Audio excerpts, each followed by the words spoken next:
우리 함께 말씀을 같이 찾아서 읽어보시겠습니다. 이사야서 9장 6절의 말씀입니다.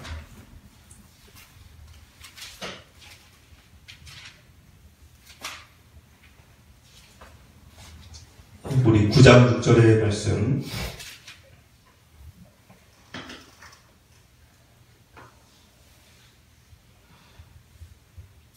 같이 읽어보시겠습니다.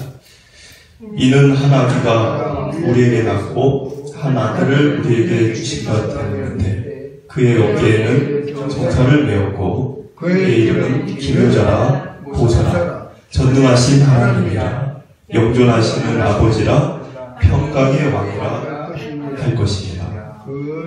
아멘.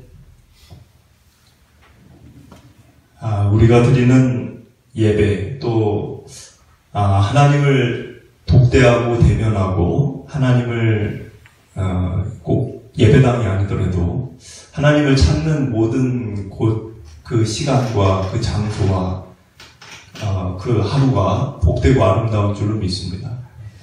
오늘은 더구나 이제 주일날 우리가 이렇게 하나님 앞에 나와서 이렇게 예배 드리는 것이 남들은 가치 있게 안 볼 수도 있지만 우리에게는 가장 귀하고 소중하고 또 경건하고 거룩한 그런 시간인 줄로 믿습니다.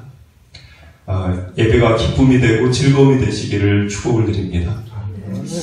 그런데 이제 오늘은 또 더 추가되는 기쁨이 있는데 이제 그것은 우리 정경화 목사님 오래전에 이 교회를 설립하셨고 또 이 교회를 지금 먼 저 미국 타국에서 목회를 하심에도 잊지 않으시고 이렇게 늘 기도해 주시고 사랑해 주시고 또 한국에 오실 때마다 어김없이 이렇게 찾아와 주시고 격려해 주시는 이 모든 것들이 참 기쁘고 감사하다는 마음을 갖습니다. 여러분들도 우리 정경화 목사님 전에도 한두 번 보셨을 것 같은데 멀리 계세요, 미국에. 여러분들도 생각나실 때마다 기도해 주시고 또 이렇게 마음으로 함께 하나님께 간구해 주시기를 소원을 드립니다. 우리 목사님 환영합니다라고 박수 좀 드리겠습니다. 감사합니다. 오늘 말씀을 같이 나누시겠습니다. 이사야서를 1장부터 이제 지금 계속 나누고 있는 중에 있는데 오늘 이제 9장에 이제 이르게 되었습니다. 우리 1절 말씀을 같이 한번 읽지 않았는데 같이 한번 이렇게 좀 읽어보시겠습니다. 전에 고통받는 자들에게는 흑암이 없으리로다. 옛적에는 여호와께서 스불론 땅과 납달리 땅이 멸시를 당하게 하셨더니 후에는 해변길과 요단 저쪽 이방의 갈릴리를 영화롭게 하셨느니라. 자, 여러분들 여기 1절을 이렇게 읽어보니까 좀 낯선 지명이 좀 나옵니다. 스불론과 납달리 땅. 근데 그 땅이 멸시를 받을 것이다. 이렇게 되어 있습니다. 여러분들 땅은 죄가 없어요. 땅이 무슨 죄가 있습니까? 땅이 멸시를 받고 땅이 복을 받는 이유는 거기에 사는 거민들, 거기에 사는 백성들 때문에 땅도 복을 받고 멸시를 받는 겁니다. 저는 바라기를 여러분들이 살고 있는 땅이 복되고 축복되고 여러분들로 인하여 아름다운 인생의 결실을 맺고 또 하나님의 그런 참 보기 좋은 아름다운 땅이 되기를 소원합니다. 이 스불론과 납달리 땅이 멸시를 받을 것이다. 이제 아직은 일어난 일이 아니지만 이제 그렇게 될 거를 이사야가 이제 언급을 했습니다. 근데 여기 보니까 이 스불론과 납달리 땅이 멸시를 받게 하는 그 일을 추진하는 그 일을 진행하는 그 주체가 누구냐는 겁니다. 1절을 보니까 여호와께서 이렇게 되어 있어요. 여호와께서. 그런데 하나님은 우리가 기도할 때 그런 말을 많이 좀 하죠. 생사화복을 주관하시는 하나님. 하나님은 개인의 생사화복만 주관하실 뿐만 아니라 가정, 더 나아가 국가, 더 나아가 전 세계의 화도 주실 수 있고 복도 주실 수 있는 분이십니다. 언제 복을 주시죠? 하나님의 말씀을 즐거워하고 그리고 죄를 버리고 의와 선과 정의와 공의의 길을 걸어갈 때 하나님은 복을 주십니다. 그러나 그렇지 않을 경우에는 이제 화도 주실 수 있는 거죠. 그러니까 지금 여호와께서 1절에 스불론과 납달리 땅을 멸시받게 했다는 것은 짐작을 해볼 수가 있는 거죠. 왜 하나님이 멸시를 받게 했을까? 그들이 하나님을 저버렸기 때문에 그런 것입니다. 그래서 실제로 이 일은 일어났어요.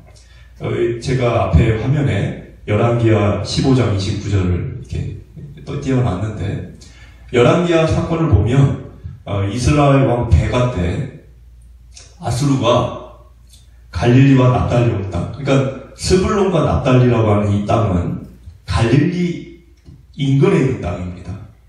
그러니까 스불론과 납달리 땅이 멸시를 받을 것이다. 이사야는 이제 이렇게 얘기를 했는데 역사적으로 이 일은 열왕기하 15장에서 아수르가 제일 먼저 공격한 곳이 이 지역이었어요.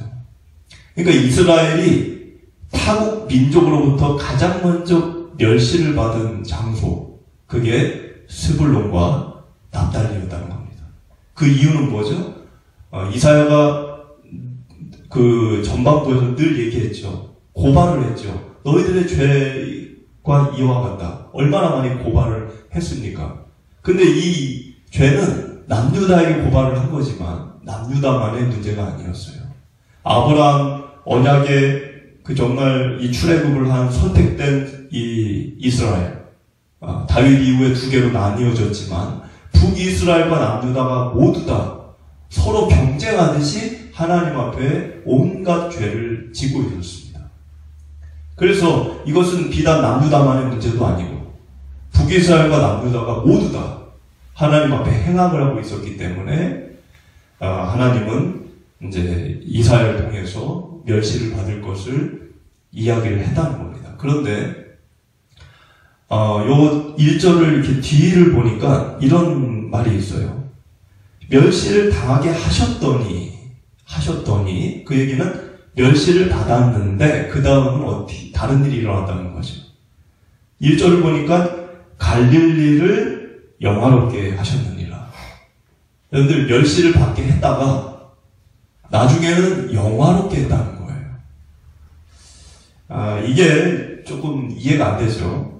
그래서 마태복음에 마태의 동일한 구절이 있습니다. 이 마태복음 4장 12절에 마태는 이사야가 지금 얘기한 이 부분을 가지고 설명을 했어요. 이사야가 말한 이 말은 이런 뜻이다. 설명을 했다는 거예요. 근데 12절을 보니까 마태복음 4장 12절에 예수께서 요한이 잡혔음을 들으시고 갈릴리로 불러가셨다가 나사렛을 떠나 스불론과 납달리, 아까 나온 지역이죠. 스불론과 납달리 지역 해변에 있는 가버나움에 가서 사시니 누가 거기 가서 살았다는 거예요? 예수님이 그 멸시를 받는 스불론과 납달리 지역 가서 살았다는 거예요. 근데 이 일은 뭐라고 되어 있죠? 선지자 이사야의 말을 이루려 했다는 거예요. 그런데 15절에 스불론 땅과 납달리 땅과 요단강 저편 해변길, 갈릴리 그 지역을 얘기하는 거죠. 거기에서 어떤 역사가 일어났느냐? 흑암과 사망에 있는 민족들에게 빛이 비치게 된다. 그 빛이 비쳤다는 걸 뭐라고 얘기해요? 마태는 회개하라, 천국이 가까웠다, 복음을 전한 걸로 얘기하고 있습니다. 그러니까 지금 이 마태는 뭘 얘기하고 있는 거냐면 이사야가 9장에서 얘기한 그 1절 말씀은 이스라엘 역사, 이스라엘 국민, 이스라엘 사람들에게만 국한된 이야기가 아니다. 그것은 앞으로 700년 뒤에, 이사야 기점으로 해서 700년 뒤에 예수님이라고 하는 메시아가, 하나님의 아들이 이제 이 스불론과 납달리 지역에서 사역을 하실 거라는 거죠. 실제로 예수님은 가장 먼저 공생의 사역을 이 지역에서 하셨어요. 가장 먼저. 그러니까는 이 참혹한 멸시를 받는 땅이 훗날에는 영광스럽게 영화롭게 될 것이다. 이사야는 그 말을 어떤 뜻으로 했다는 거예요? 너희들은 지금 이렇게 죄를 보면서 아수르 왕으로부터 스불론과 납달리가 침공을 받고 노예로 끌려가고 사람들이 멸시를 받겠지만 하나님은 이 지역에 예수 그리스도가 사역을 하게 해서 이 땅을 다시 영화롭게 하실 거라는 것을 얘기했다고 마태가 얘기했다는 거예요. 여러분들 참 아이러니한 거는 스불론과 납달리 지역은 이사야서를 통해서 우리가 알 수 있는 거는 죄를 지어서 죄의 심판이 시작된 곳이에요. 이스라엘에게 하나님이 가장 먼저 매를 든 곳이 거기에요. 죄의 심판이 시작된 포인트예요. 그런데 그 시작된 포인트에서 하나님은 전 인류의 죄를 사하고 모든 사람들을 구원하는 구속의 사역을 또 시작을 했다는 거예요. 죄의 현장이 구원의 현장으로 뒤바뀌어졌다는 거예요. 이것이 놀라울 일이죠. 하나님은 그런 분이시라는 겁니다. 하나님은 우리 인생이, 우리도 참 연약한 어리석은 인생이잖아요. 우리도 얼마든지 죄를 지을 수 있고 얼마든지 내 마음과 내 뜻과는 다르게 살 수도 있습니다. 그렇지만 하나님은 그 현장을 또 어떻게 바꾸시는 분이라는 거예요. 또 우리를 거룩하게, 또 우리를 회복시키는 쪽으로 뒤바꾸시는 놀라운 하나님이라는 걸 생각하게 됩니다. 우리 2절을 같이 한번 읽어보겠습니다. 2절. 흑암에 행하던 백성이 큰 빛을 보고 사망의 그늘진 땅에 거주하던 자에게 빛이 비치도다. 자, 이사야가 이렇게 이제 얘기를 한 건데, 이거를 아까 마태복음에 우리 마태가 이렇게 얘기했죠. 이 앞에 화면을 보면 마태복음 4장 16절에 흑암에 앉은 백성이, 똑같은 말이에요. 흑암에 앉은 백성이 큰 빛을 보았고 사망의 땅과 그늘에 앉은 자들에게 빛이 비치었도다. 똑같은 구절이잖아요. 하였느니라. 누가? 이사야가. 근데 그 말은 그 다음 절을 보니까 설명을 해놨어요. 그게 무슨 뜻이냐? 예수께서 비로소 복음을 전한, 회개하라, 천국이 가까웠느니라. 그 복음을 전한 것이 흑암과 사망의 그 백성들이 큰 빛을 본 사건이 되었다는 거예요. 여러분들 이것은 예수님이 가장 먼저 복음을 전한 일이죠. 여러분들 우리도 복음을 전하지만, 예수님의 제자들도 복음을 전했지만, 인류 최초 복음을 전한 사람은 누굽니까? 예수님이에요. 회개하라, 천국이 가까우니라. 최초 복음이 선포된 때입니다. 그 일이 모든 사람들이 죽어있고 죄를 짓고 사망으로 묶여있는 이 처참한 세상 가운데 첫 빛이 됐다는 것. 가장 먼저 생명의 복음, 인류 최초. 그래서 그것이 큰 빛, 그 복음이 전해진 것이 큰 빛이 비치어진 걸로 이사야가 이제 얘기를 했다고 마태가 설명을 한 것입니다. 그래서 우리 3절을 읽어보겠습니다. 3절. 주께서 이 나라를 창성하게 하시며 그 즐거움을 더하게 하셨으므로 추수하는 즐거움과 탈취물을 나눌 때 즐거움같이 그들이 주 앞에서 즐거워하오니. 자, 여기 3절을 보니까 어떤 게 처음에 설명되고 있으니까 이 나라를 뭐하게 될 것이다? 창성하게 하실 것이다. 앞으로 그렇게 만든다는 거예요. 근데 지금은 멸시를 받는다고 했잖아요. 스불론과 납달리. 그러니까 창성하게 되는 일은 먼 훗날의 얘기예요. 먼 훗날. 가까운 훗날은 뭐가 먼저 일어나요? 멸시받는 일이 먼저 일어나요. 그래서 여러분들 알다시피 북이스라엘은 아수르에게 멸망을 당했고 아수르와 남유다는 바벨론에게 멸망을 당했습니다. 그러니까 여러분들 전쟁이 막 계속 일어나는 때예요. 그러니까 이때는 창성이라는 게 없죠. 근데 하나님이 심판으로, 이 죄에 대한 심판으로 이 나라들을 전쟁 속에서 역사의 무대에서 사라지게 하고 그렇게 할 때 이스라엘 너네 망해라, 망해버려라, 그 마음으로 심판하신 게 아니었다는 거예요. 하나님의 원뜻은 뭐예요? 하나님의 본래 마음은 이스라엘 민족이 되돌아오기를 원하는 겁니다. 되돌아와서 창성케 되어지고 회복되어지는 게 하나님의 원래 마음이에요.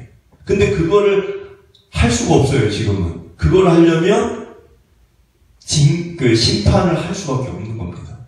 심판은 그러니까 회복과 이 창성케 되는 최종 목적을 위한, 목표를 위한 도구고 과정이었다는 거예요. 그래서 이 하나님이 언젠가는 이스라엘을 회복시키고 창성하게 하겠다는 거죠. 근데 그 회복의 때는 언제일까요? 회복의 때. 회복의 때는 3절 마지막 구절에 그 답이 써 있습니다. 3절 마지막에 뭐라고 써 있습니까? 그들이 주 앞에서 즐거워하오니. 이게 답이에요. 여러분들 회복의 때는 언제입니까? 회복의 때는 우리가 주님 앞에 나가는 게 즐거울 때입니다.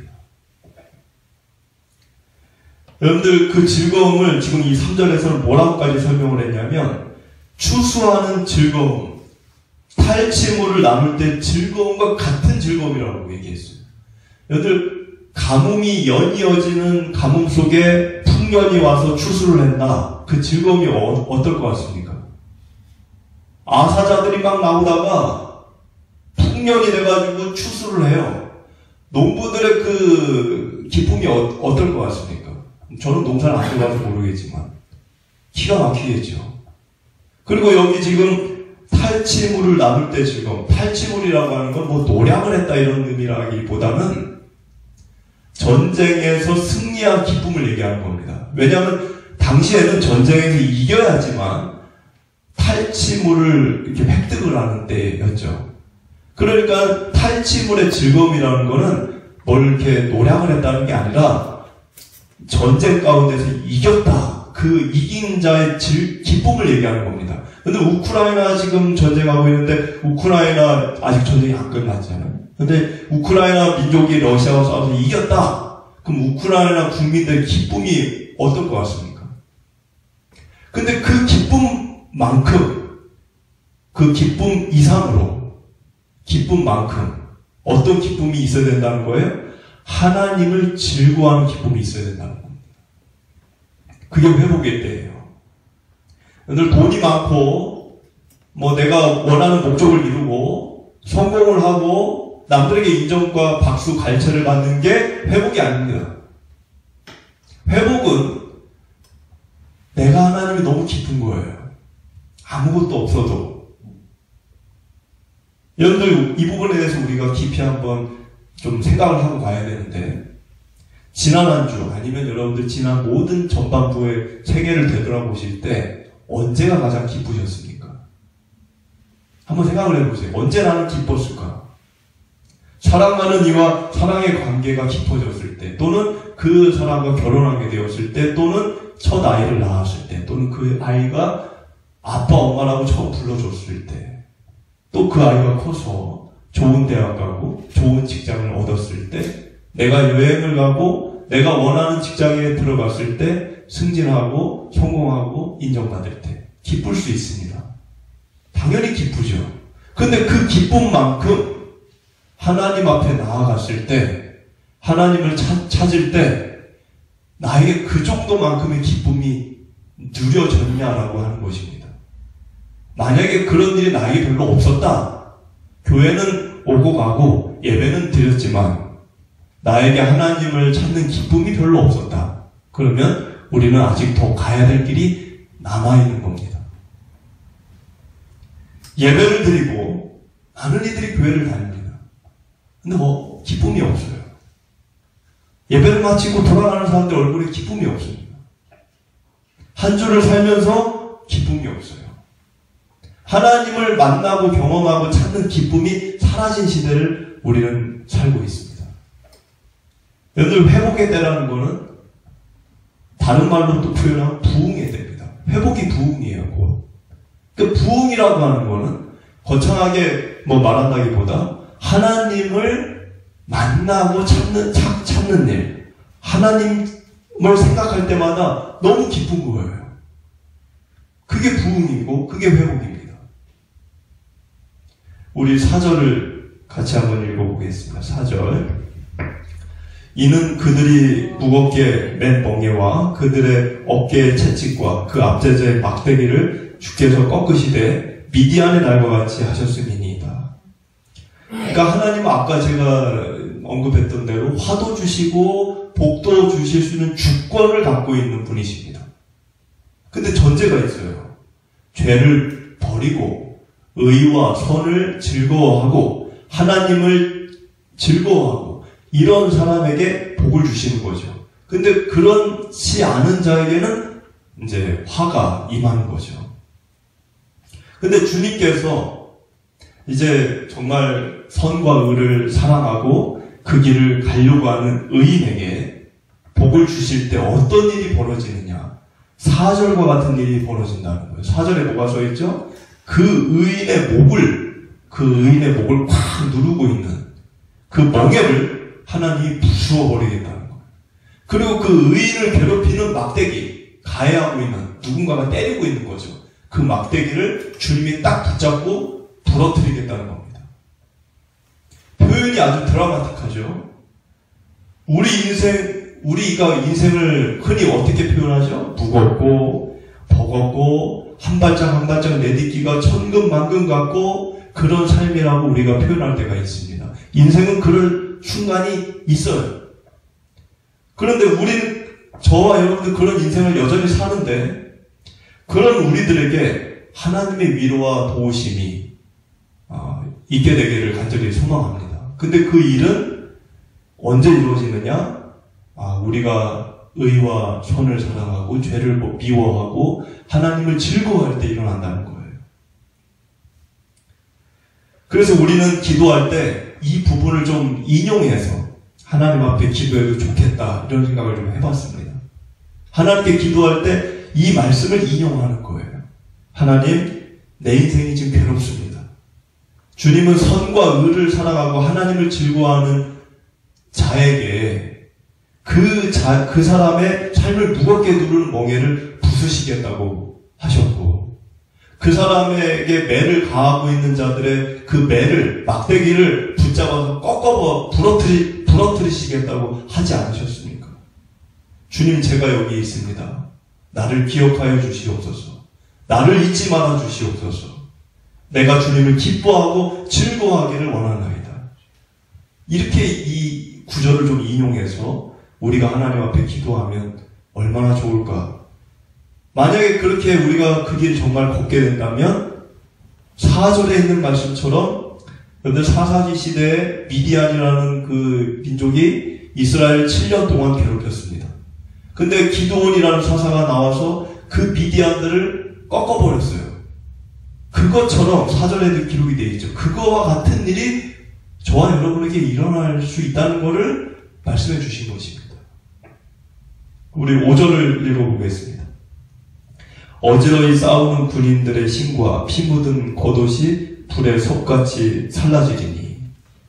여기 보니까 군인 신발이 나오고 피 묻은 옷이 나오죠. 겉옷. 근데 이거를 섭에다가 뭐 이렇게 섭같이 불에 살르겠다. 이 말은 어떤 의미냐면 종전을 얘기하는 거예요. 여기 전쟁이 끝났다. 전쟁이 더는 없다. 평화의 시대다. 그러면 피 묻은 전투복, 군화 더는 필요 없어요. 그러니까 그걸 모아서 어떻게 한다는 거예요? 불질러 버린다는 겁니다. 그 이야기는 5절의 이야기는 평화의 시대를 얘기하는 거예요. 실제로 여러분들 이스라엘 역사에서 평화의 때는 언제일까요? 지금 이사야 시대는 아니에요. 왜? 이사야 시대는 평화가 어디 있습니까? 무슨 평화예요? 맨날 전쟁하는데.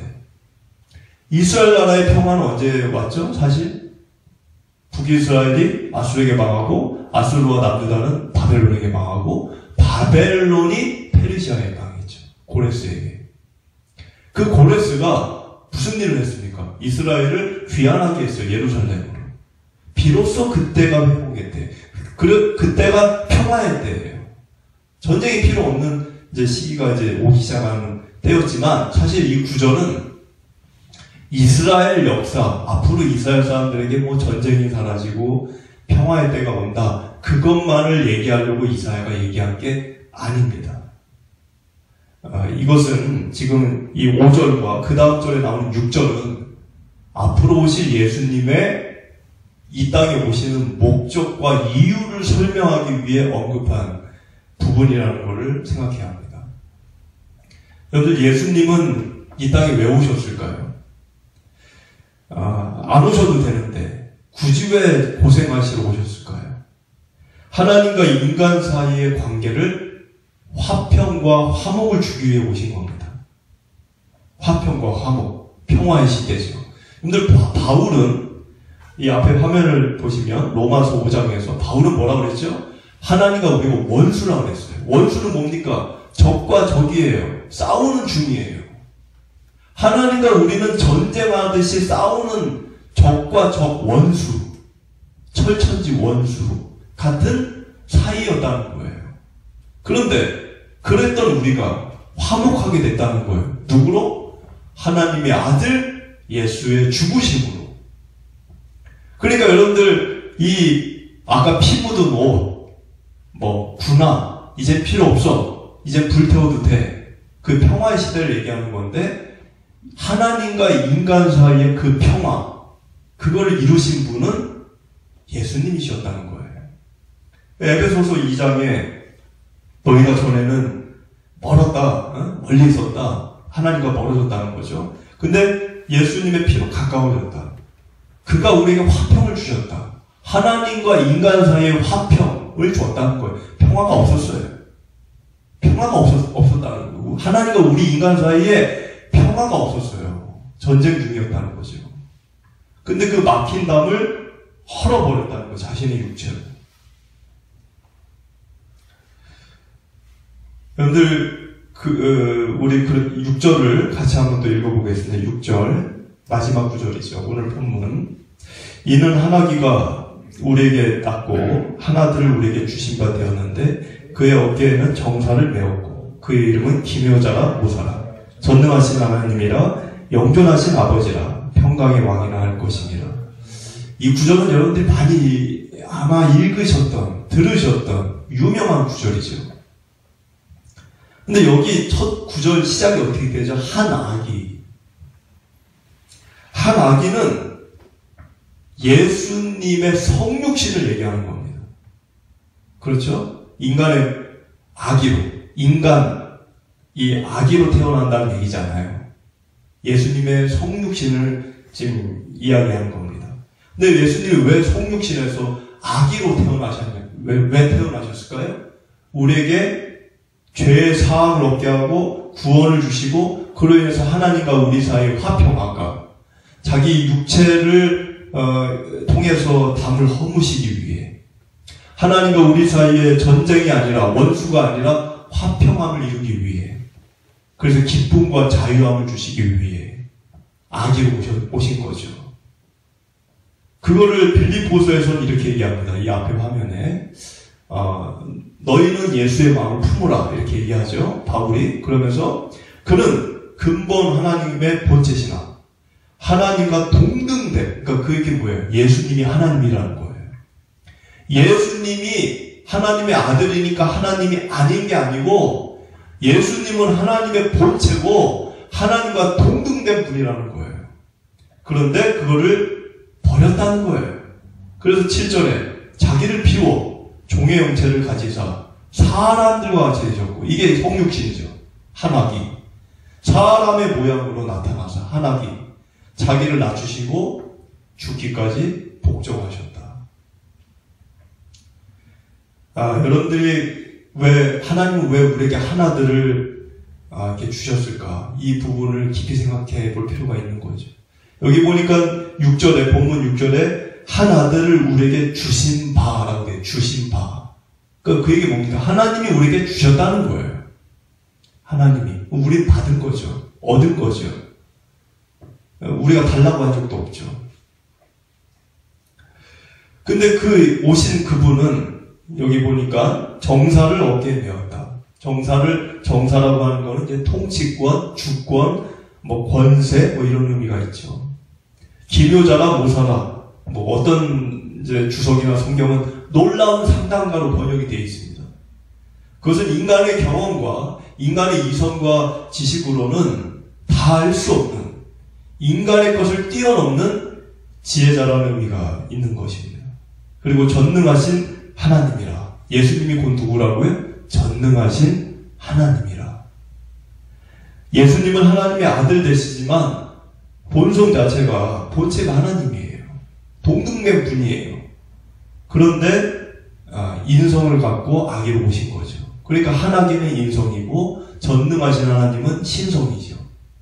그래서 예수님은 인성과 신성을 모두 겸비하신 분이었다라는 게 이 말씀의 근거에서 설명이 되는 겁니다. 그리고 영존하시는 아버지라. 영존은 영원한, 아버지는 보호자라는 의미가 있습니다. 아버지는 보호자라는 의미예요. 그냥 다른 의미보다. 그러니까 영존하신 아버지라는 뜻은 영원하신 우리의 보호자. 누가? 예수님. 그리고 평강의 왕이시라.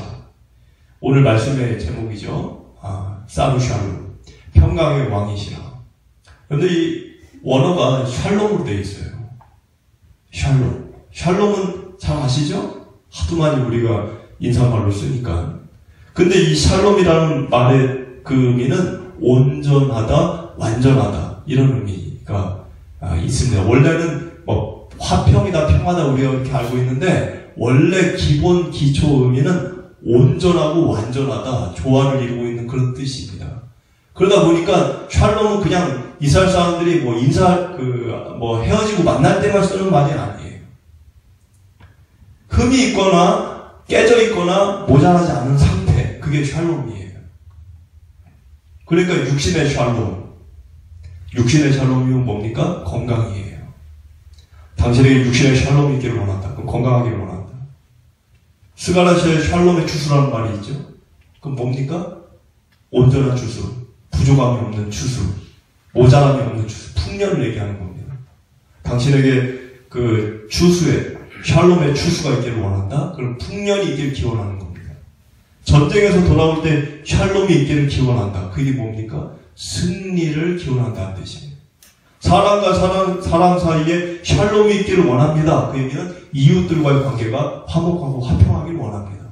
하나님과 당신의 사이에 샬롬이 있기를 원합니다. 그건 하나님과 나 사이에 신앙적 관계가 아름답기를 원한다는 뜻입니다. 그러니까 샬롬이라는 의미는 너무나 많은 의미로 쓰여지고 있는 거예요.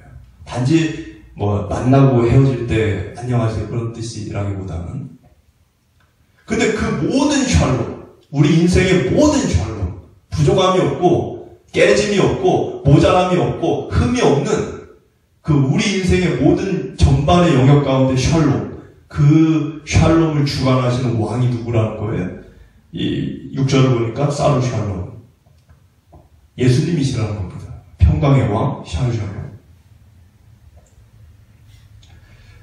그래서 우리는 우리 인생을 누구로 주인을 삼아야 되느냐? 당연히 우리 모든 인생의 영역에 샬롬을 주관하고 계시는, 주권자가 되시는 예수님을 주인으로 삼아야 복이 있는 인생이 되는 것입니다. 그래서 저와 여러분들이 그 샬롬의 왕 되시는 예수님 앞에 늘 우리 삶과 우리의 마음과 우리의 모든 생각을 내어드리며 그분의 뜻과 말씀을 쫓아 살게 되시기를 간절히